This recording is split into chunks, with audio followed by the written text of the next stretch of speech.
السلام علیکم ورحمۃ اللہ وبرکاتہ۔ میرے معزز ناظرین، رمضان المبارک آنے والا ہے۔ اس تعلق سے میں آپ حضرات کی خدمت میں کچھ پیش کرنا چاہتا ہوں۔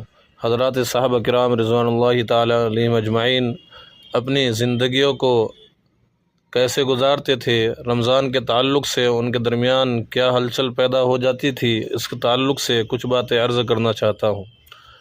حضرت عبداللہ ابن مسعود رضی اللہ تعالیٰ عنہ سے لوگوں نے پوچھا، کیف کنتم تستقبلون رمضان، آپ رمضان المبارک کا کیسے استقبال کیا کرتے تھے؟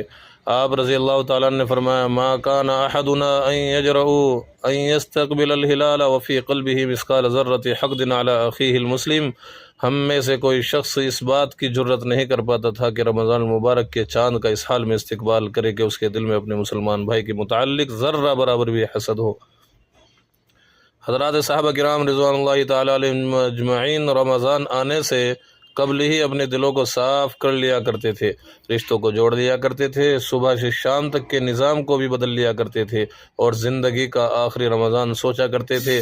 ایام معدودات، چند دنوں کا رمضان ہے، ابھی ہم بات کر رہے ہیں کہ رمضان آ رہا ہے، پھر چند لمحوں میں رمضان آ بھی جائے گا، پھر کچھ دنوں کے بعد ایک عشرہ رمضان المبارک کا گزر جائے گا، پھر کچھ دن کے بعد پتہ چلا کہ عید کی تیاری بھی شروع ہو چکی ہے۔ تو ایسے موقعوں پر یہی سمجھ کر گزارنا چاہیے کہ زندگی کا آخری رمضان ہے اور یہ رمضان ہماری تربیت کا ذریعہ بن جائے۔ اس لیے آخر میں کہتا ہوں کہ رمضان کی سب سے بڑی تیاری یہ نہیں کہ راشن پانی اور اہل و عیال کے کپڑوں کا انتظام ہو گیا، بلکہ رمضان کی سب سے بڑی تیاری یہ ہے کہ اپنے دلوں کو بغض، عداوت، نفرت، حسد اور لالچ جیسی روحانی بیماریوں سے پاک کیا جائے۔